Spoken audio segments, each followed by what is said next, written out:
Hola, bienvenidos a temas inverosímiles que atraen y causan polémica. El SS América fue un lujoso transatlántico que se construyó en 1940 por la compañía naviera estadounidense United States Lines y patrocinado por la primera dama estadounidense Eleanor Roosevelt. En su tiempo, fue el mayor buque de pasajeros de los Estados Unidos y tuvo muchos nombres desde el inicio de su construcción hasta su naufragio en 1994. Con 49 metros de eslora menos que el Titanic, fue uno de los barcos más grandes y lujosos de Norteamérica. Su diseñador fue el afamado ingeniero naval estadounidense William Francis Gibbs, quien representaba la firma Gibbs & Cox. Su construcción fue realizada a base de bronce y aluminio. Era un navío de modernas líneas, pero no resultó tan veloz, pues le faltaba una velocidad de 10 nudos para igualar a su casi gemelo, el SS United States. Fue bautizado por Eleanor Roosevelt el 31 de agosto de 1939 ante 30,000 espectadores, pero su viaje inaugural se pospuso hasta el 22 de agosto de 1940 como transporte de tropas debido a la Segunda Guerra Mundial. El SS América fue militarizado y rebautizado como USS West Point en 1941. De 1941 a 1945 realizó unos 60 viajes de traslado, contabilizándose 483,000 soldados evacuados y 350,000 millas recorridas.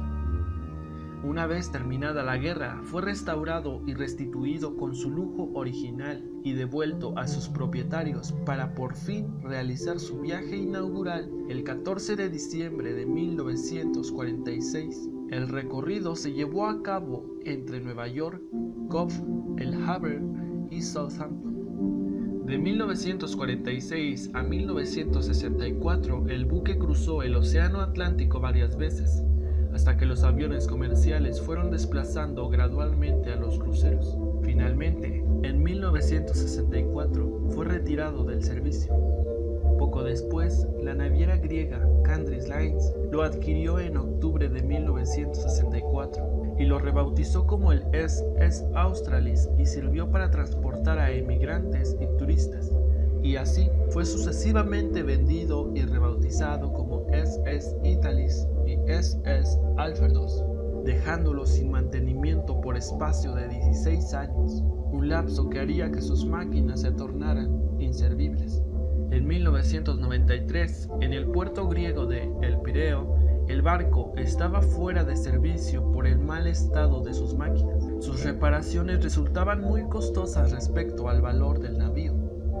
Ya en 1993 fue comprado por un armador tailandés por la cantidad de $2 millones para reconvertirlo en hotel flotante de lujo en Bangkok, y para ello fue nuevamente rebautizado como American Star.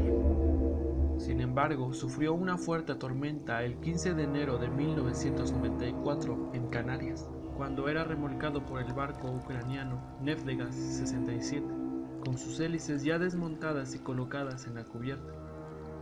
Debido a la tormenta y a negligencias, el remolcador cortó el cable y el American Star quedó a la deriva. 3 días más tarde, tras varias descoordinaciones entre los intereses implicados, el buque encalló definitivamente en la playa de Garci, municipio de Pájara, en la costa oeste de Fuerteventura. 48 horas después, mientras los propietarios, la empresa de remolcadores y la aseguradora discutían sin ponerse de acuerdo sobre qué medidas se debían tomar, el buque se partía en dos por los embates marinos. El 6 de julio se declaró la pérdida total del barco, y cuando la Guardia Civil retiró el cerco, fue víctima de saqueos por parte de los lugareños, que se hicieron con toda clase de elementos y accesorios. Sin embargo, el naufragio se convirtió en un auténtico atractivo turístico. Después de partirse en dos, la mitad de la popa se hundió definitivamente en el océano. La otra mitad, la de la proa, permaneció en la playa reconocible y era conocida como un barco fantasma.